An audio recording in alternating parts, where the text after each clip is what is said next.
Gen Z, this is your sign to stand up. Yes, your sign. Because what the heck is going on right now in Nepal?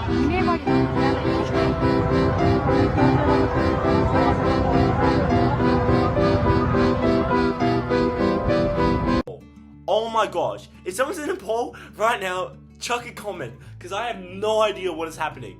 This is insane.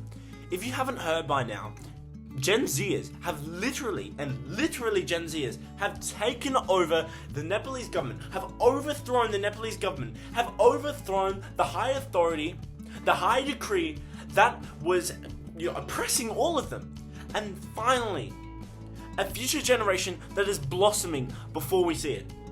Well, as we see it. If you're a Gen Zer right now, in any Western country, or not a Western country, this is your sign to express your opinion.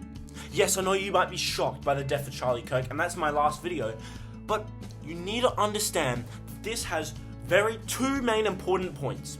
Number one is how significant and how much of an impact expressing your opinion can have on the world, or people that you know. Now, I hate having to quote things because some people don't understand it, but I also love it at the same time. So let's just look at Antigone again. I said this in my last video, but let's look at Antigone. Antigone, right, she is going against Creon, which is the high authority, the king, going against his decree, his values, because he says that you can't marry Polynices, her brother, because he is a traitor to the state. He fought against the nation.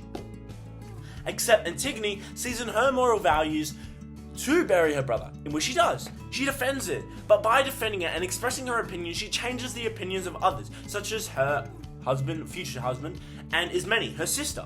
Now, she does end up dying, but if we can see by that, if we have everyone who comes together, collectivizes, and actually understands the opinions of others, and expresses what they feel and what they want, we can create significant movements like this that will overthrow an entire country's government, and an entire country.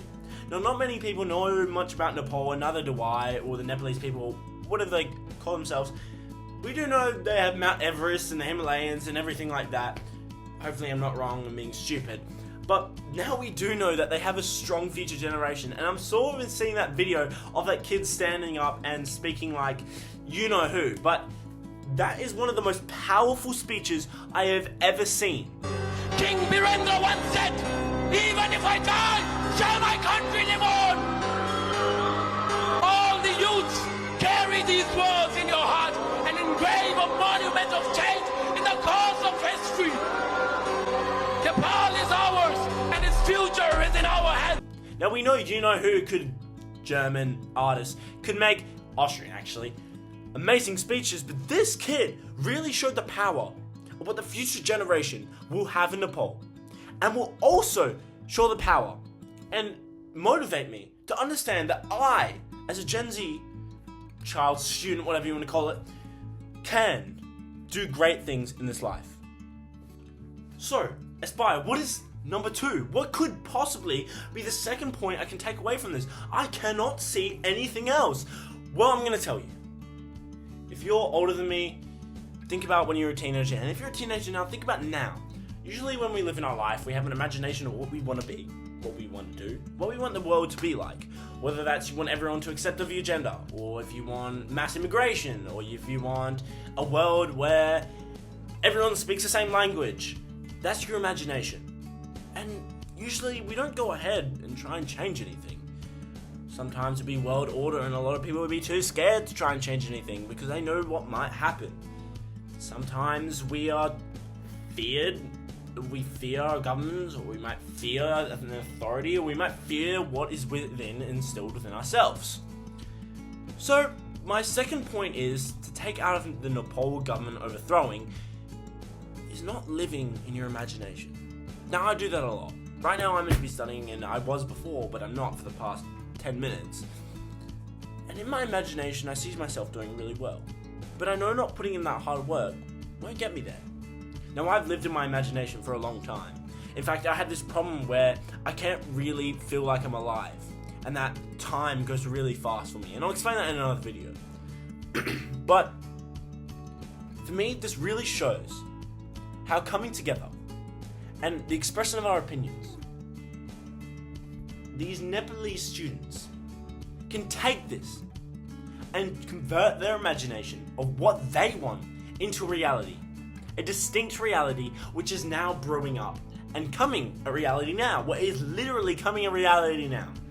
It shows you, Gen Zers, that if you live in imagination, even if it's small, even if I want a girlfriend or a boyfriend that is going to be very kind to me and isn't, it's going to be smart, it's going to be great, you can make that happen. You can find that person. You just need to put in the work. Or you might be, I want to go to Oxford University. I want to go to Oxford University with my friend. But my friend doesn't have the motivation. The very small things. Motivate your friend. Because you decide your future. And not only do you decide your future, you decide the future for others. Even if it's minimal. Even if it won't put your name in the history books. What you do now does matter. Because what you do now and what you put yourself towards is going to matter in the future. Whether that's you becoming a doctor and saving someone's life, which changes the whole chain, saves the whole chain of a family line, it matters.